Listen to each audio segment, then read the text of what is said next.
So, lads, Caitlin Clark has had a weird season. She has had a really, really weird season, kind of the season from hell. And this right here, we're going to be talking about something. I tweeted it about 3 hours ago. Apologies about, again, the lack of videos in a timely manner. Like, I record in bulk.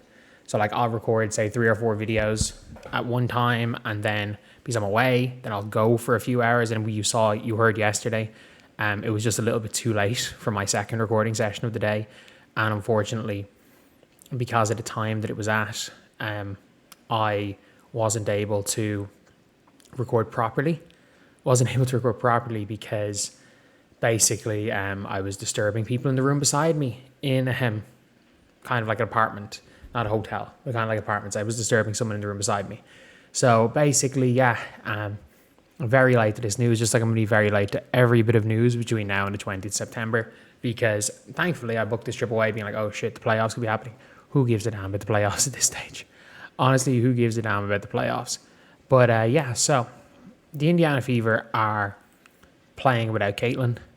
And a lot of the rumors were, Caitlin decided she didn't want to come back this season and it was Caitlin's team and the Fever, they didn't try to mislead us. Caitlin was trying to come back and the Fever shut her down.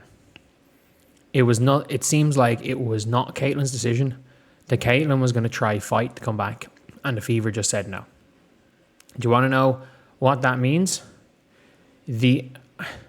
Look, you're not going to... Nothing showed up on the scan. So whatever is wrong with Caitlin is probably a mechanical issue. The team actively shut her down, which means that they don't think she's going to be an asset to this team. Either one or two things. Either they don't think she's going to be an asset to this team right now, or they don't think they have a chance in the playoffs anyway. They don't want to risk her because they're going to lose anyway. If they knew they were going to lose anyway, why did they not tank for a higher draft pick? It's one of those two things. And I hope that they're dumb and not incompetent, because if they're not bringing back Caitlin because they know they're going to lose anyway, then they're completely incompetent because they made the playoffs. Because if if that's your tactic, you don't make the playoffs, you get a high draft pick. But you can be competent and just be dumb. And there are people that know ball, but just have weird philosophies of basketball that they might not deem Caitlin Clark a good player. It is what it is. That's the thing with basketball. It's subjective a lot of times. There are, Luka Doncic Luka Doncic literally dragged the team to a championship 2 years ago, and there are NBA front officers, aka the one who he dragged to a championship, that didn't think he was very good, that didn't think he was worth anything, that thought he was the reason they lost and not the reason they got there in the first place. But that's the thing.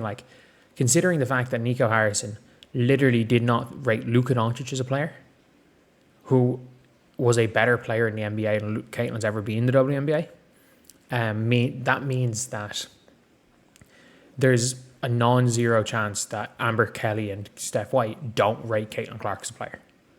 And I think that's an actual thing. That's a possibility. But I'm going to talk about that a little bit later. But here, you can see here why they make the decision now. It says here, the Fever might have been ready to pull the plug on the season even before Thursday, but Clark's a fierce competitor and Fever management probably wanted to give her every opportunity to return if she could. They wanted to give her every opportunity. No, they just wanted to appease her. They wanted to let her try. All along, it seems that the Fever have tried to balance encouraging Clark with attempting to stay pragmatic. So basically, they didn't want to tell Caitlin Clark, no, we're not going to give you a chance to come back, but we're not going to let you play anyway. But at the end of the regular season next week, the clock had realistically run out on her coming back. There was no reason to keep dangling hope for Fever fans, many of whom likely anticipate this announcement, or for Clark to keep pushing towards an impossible goal. If we're going to be honest, is it better? Are the Fever going to be better with Caitlin Clark in any capacity in the playoffs? Yes.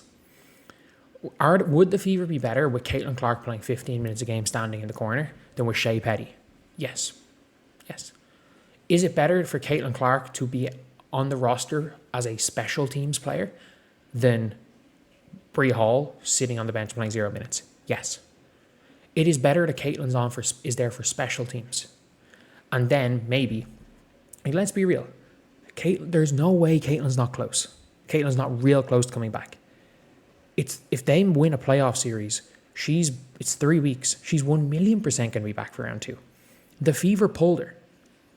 And my logic is the fever pulled her because they don't think Caitlin at 75% is an asset to this team. I think they didn't want the headache. They didn't want the will they won't they. They wanted to stop the questions. They didn't want the distraction for the playoffs. That is my theory why Caitlin's pulled. They pulled Caitlin as early as they did. Because let's be real, yes, Caitlin Clark needs to play a few games before ramping it up in the playoffs. But Kevin Durant missed 10 games and then went straight into the playoffs in 2017. Steph Curry was injured for ages in 2022 and came off the bench for a series.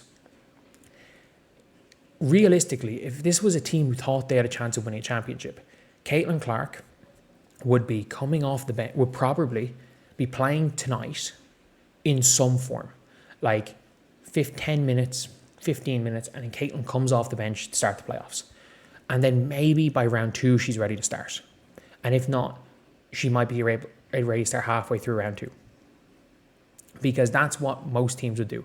They would try, if you can't ease it up in practice, because she's clearly healed. You can see with the movement she's making in 5-on-0 in practice. You can see that she's healed. There's no injury there. So it's about ramping it up at this stage. And if they can't ramp it up in practice, you can ramp it up bit by bit in games. Like, screw the averages at this stage, it doesn't matter. You can ramp it up bit by bit in games. There's ways of ramping it up without practice. But the Indiana Fever have said, because there's no practice, we're just not going to let her play. This has nothing to do, this probably means they don't want her. This isn't any team worth a damn is doing, especially if Caitlin wants to play. Especially with Caitlin pushing it and Caitlin wants to play. If you are an organization and you are not letting a player play, that is the quickest way. I mean this. Especially when she's doing 5-on-0, she's doing rehab, she's running. When you're not letting her compete in any way, like not even in a limited role, you're just saying no, you're done, and not even letting her try. Not even letting her try to get back, see if she can be ready for the playoffs, see if she can, they've shut her down 10 days before the end of the regular season. Why not let her keep going for 10 more days, see how she can do coming into the playoffs? Because they deem the distraction, whatever it is, of trying to reintegrate Caitlin is worse than going into the playoffs without Caitlin. That is what this team thinks. There's no ifs, ands, or buts about it. This was not a Caitlin decision. Clearly, this was a team decision. That is, from everything we've gotten, that's what it seems like.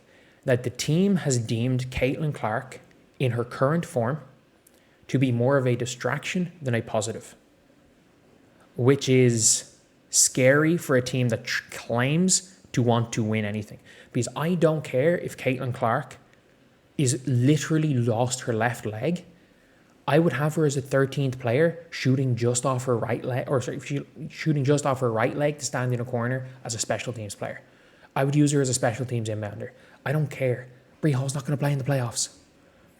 There's no way an NBA team would do something like this for what is an extremely minor injury. And when a player has nearly worked back, ruling them out in the playoffs, if they thought they had a chance. And if they didn't think they had a chance, why the fuck did you not tank?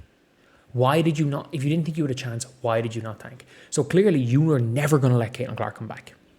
They were never letting Caitlin come back. But if Caitlin was never coming back, why not sign Serena Sundell? Why not sign Bree Hall instead of Ariel Powers? Why not go and miss the playoffs, get a top 4 pick, and suddenly you're in a 100 times better state than this?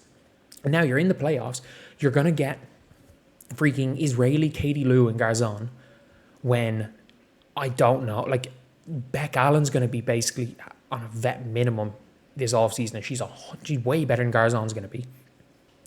There's so many better options than her. Or Gianna Neepkins, the super senior who's going to be a mid-second round pick this year, then goes back for a super senior season and is somehow going to be near the lottery. The Indiana, this is a 6-person draft, and we fall into 9. We fall into 9 or 10 in a 6-person draft. So I don't know. Maybe they're completely incompetent. Maybe they're just completely incompetent. But I think more so they're dumb, and I actually don't think they believe Caitlin Clark is an asset to this team. I think they fully, if it wasn't for the money aspect of this, they would be shopping Caitlin Clark. I stand by this. This is my opinion. I fully believe this front office would be shopping Caitlin Clark if it wasn't for the fact that it would cost this team $30 million a year.